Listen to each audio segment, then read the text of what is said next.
Olá, tudo bem com você?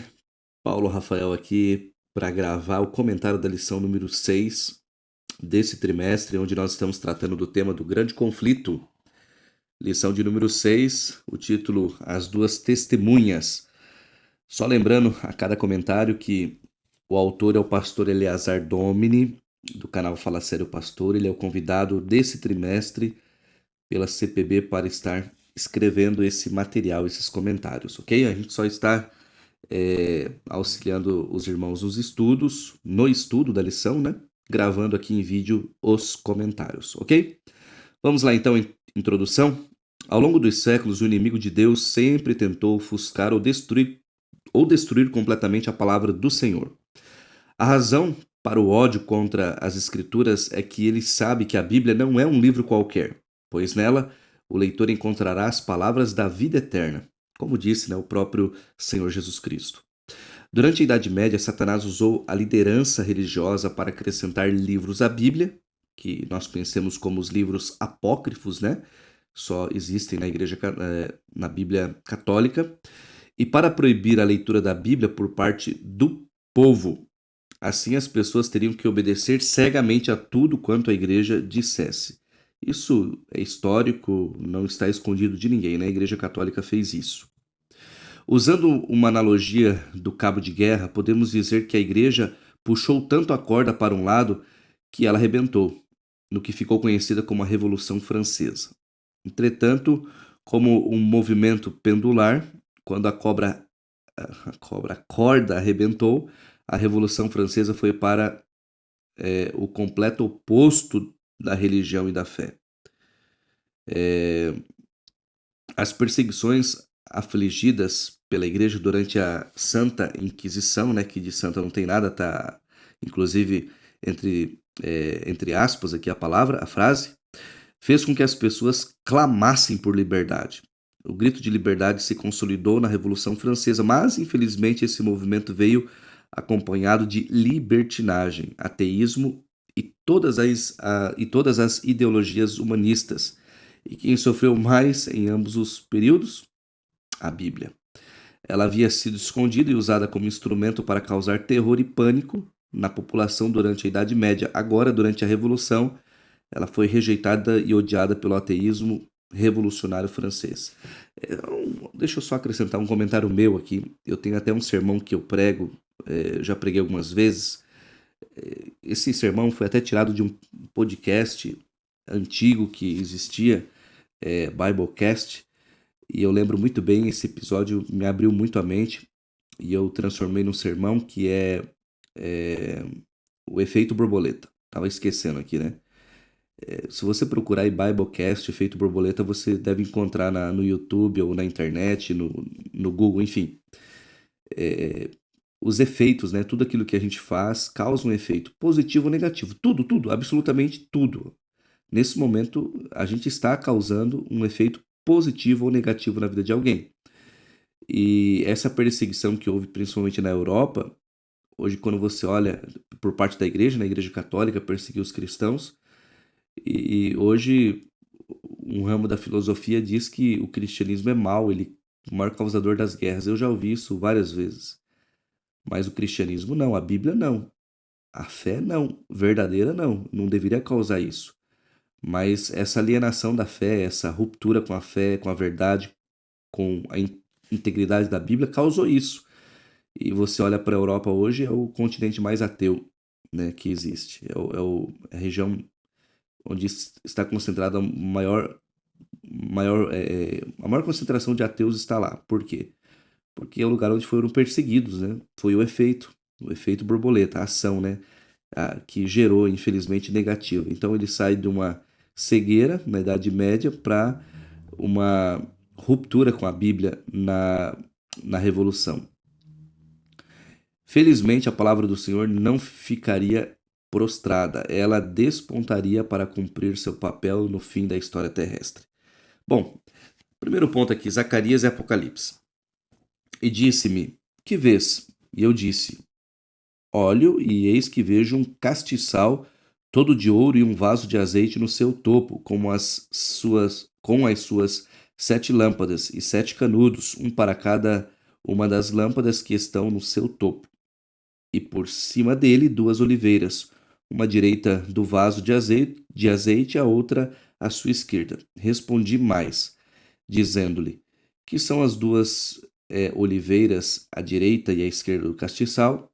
Então ele disse: estes são os 2 ungidos, que estão diante do Senhor de toda a terra. Zacarias capítulo 4, versos 2, 3, 11 e 14. A identificação das 2 oliveiras, os 2 ungidos, descritos em Zacarias, tem sido tema de estudos de teólogos ao longo dos anos. Os adventistas do sétimo dia têm uma interpretação bastante coerente, conforme se apresenta no comentário bíblico adventista do sétimo dia, volume 4, página 1204, que diz assim, abre aspas, eles são descritos como estando junto ao Senhor. No simbolismo, as oliveiras forneciam óleo para as lâmpadas, de acordo com o verso 12. O óleo é um símbolo do Espírito Santo. Os ungidos, portanto, representam os instrumentos celestiais por meio dos quais o Espírito Santo é concedido aos seres humanos, que são completamente consagrados ao seu serviço, fecha aspas. E continuando aqui um outro relato de Ellen White, né? Testemunhos para ministros e obreiros evangélicos, página 510, ela diz, abre aspas, a missão dos 2 ungidos é comunicar luz e poder ao povo de Deus, fecha aspas. Espera-se que aqueles que recebem o dom celestial comuniquem essa bênção aos outros. João, o revelador, também menciona 2 oliveiras e estabelece um paralelo entre as 2 oliveiras e os 2 candeeiros que se acham em pé diante do Senhor da terra. Apocalipse 11, verso 4. Por meio desses símbolos, ele identificou que as 2 testemunhas representam as escrituras do Antigo e Novo Testamentos. Ellen White, né? O Grande Conflito, página 227. Conquanto, numa aplicação imediata de Zacarias, o significado dos símbolos aplica-se possivelmente a Zorobabel e a Josué. É notório que, em Apocalipse, utilizando-se dos mesmos símbolos, João os identifica precisamente com a palavra de Deus, que deveria estar vestida de panos de saco por 1260 anos e no fim desse período deveriam ser mortas. Segundo ponto, dupla perseguição.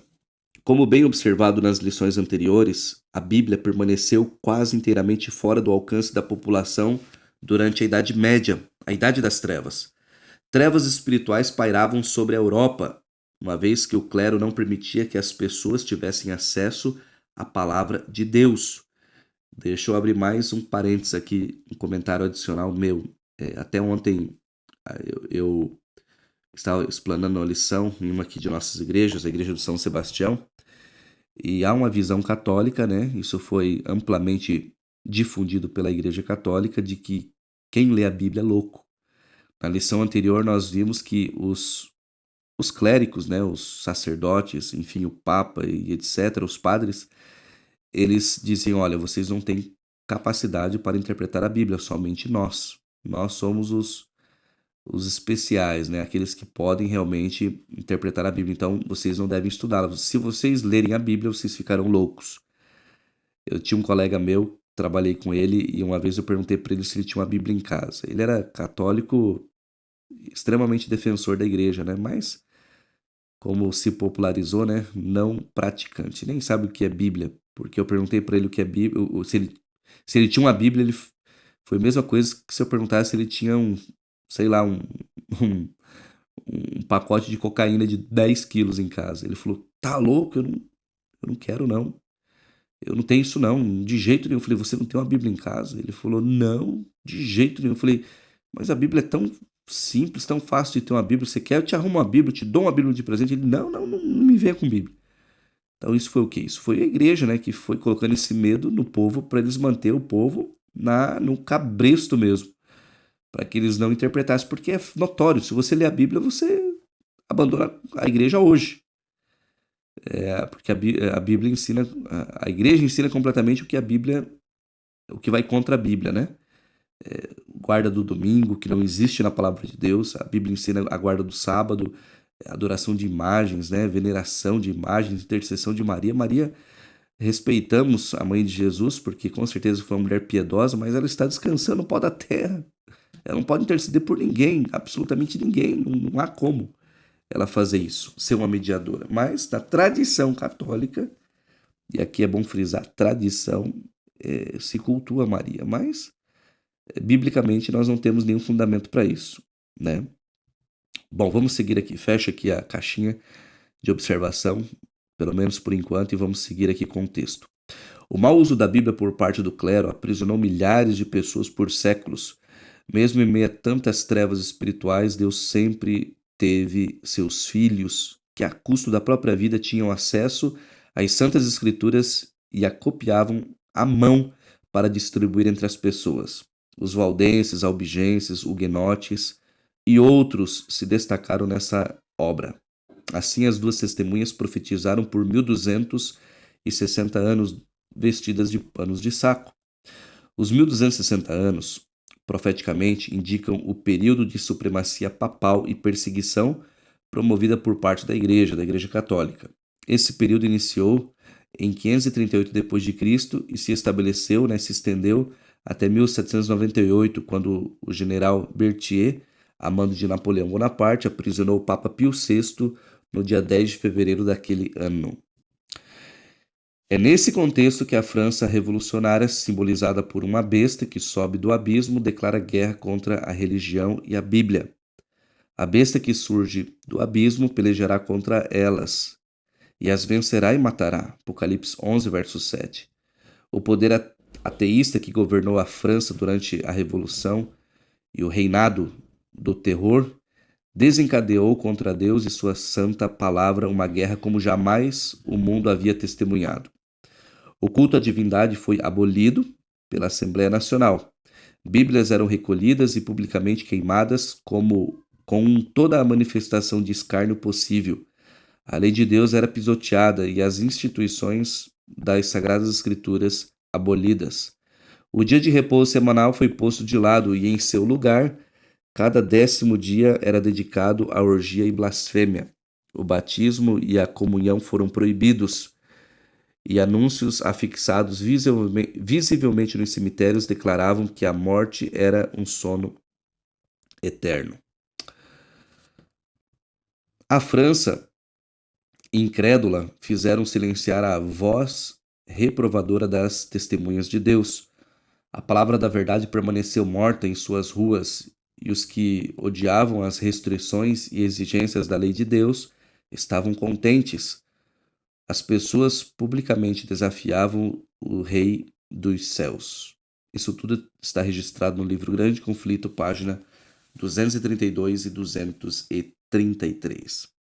A França se tornou o primeiro e único país do mundo a declarar em Constituição que Deus não existe. Em toda a devassidão que aquele período trouxe, eles elegeram uma mulher como deusa da razão e a apresentaram desnuda na Catedral de Notre-Dame, onde houve as mais baixas silenciosidades entre o povo. Licenciosidades entre o povo. O período crítico da Revolução Francesa, que durou 3 anos e meio, passou. Entretanto, os ideais iluministas, ateístas e humanistas que surgiram naquele período vigoram até os dias de hoje na sociedade ocidental. O ateísmo continua sendo um dos grandes desafios para a pregação do Evangelho, sobretudo nos países mais ricos da Europa. A ressurreição, parte 3. A profecia apocalíptica apontava para um período de 3 anos e meio, em que as duas testemunhas seriam mortas e expostas em praça pública. Conforme abordamos acima, essa profecia cumpriu-se exatamente no período da Revolução Francesa. Passados os 3 anos e meio, a profecia indicava que seriam ressuscitadas para espanto dos seus algozes. Após o período tenebroso da Revolução Francesa, houve uma explosão na obra missionária e, como nunca, a Bíblia foi impressa em larga escala por todo o mundo. Após esse período, surgiram as sociedades bíblicas e os grandes avivamentos tiveram seu lugar na Europa e nos Estados Unidos. Como a Bíblia é perfeita, as profecias, né? Triste aquele que vai contra a Bíblia, né? Contra a palavra de Deus. Hoje a Bíblia é o livro mais traduzido e vendido do mundo, no mundo. Isso mostra o cuidado de Deus e a certeza de que as profecias sempre serão cumpridas, pois aquele que falou jamais falhará. Não adianta ir contra a vontade de Deus, o plano de Deus, aquilo que Deus revela é ilusão. Vai se cumprir, querendo ou não querendo, estando aceitando, não aceitando, enfim. A palavra de Deus, ela é eterna e ela se cumprirá. Concluindo aqui a nossa leitura, mesmo diante das muitas perseguições contra a palavra de Deus, promovidas pelo inimigo da verdade, né? Estamos falando de Satanás, a Bíblia ela triunfou e ela sempre triunfará. Os esforços de Satanás para subverter e destruir a Bíblia sempre foram fracassados. Deus nunca permitiu que o livro que contém as verdades da salvação ficasse completamente escondido da humanidade. Por fim, como vimos, a Bíblia sofreu perseguição quando a besta que subiu do mar, representação do papado, estava no controle e continuou sofrendo quando a besta que subiu do abismo, representação do ateísmo, subiu ao poder.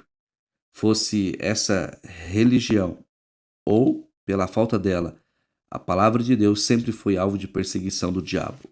Conquanto homens usados pelo inimigo tenham tentado fazer com que a Bíblia desaparecesse, ela permanece até hoje e continua mais atual que nunca. Deus cumpriu suas promessas. Seca-se a erva e cai a sua flor, mas a palavra do Senhor permanece eternamente. Amém? Que poderoso esse texto, né? Poderosíssimo. Quanta informação, quanta libertação, né? Quem dera a maioria ou todas as pessoas pudessem ter acesso a esse material. Seria fantástico. Eu já vou até aproveitar e pedir para você.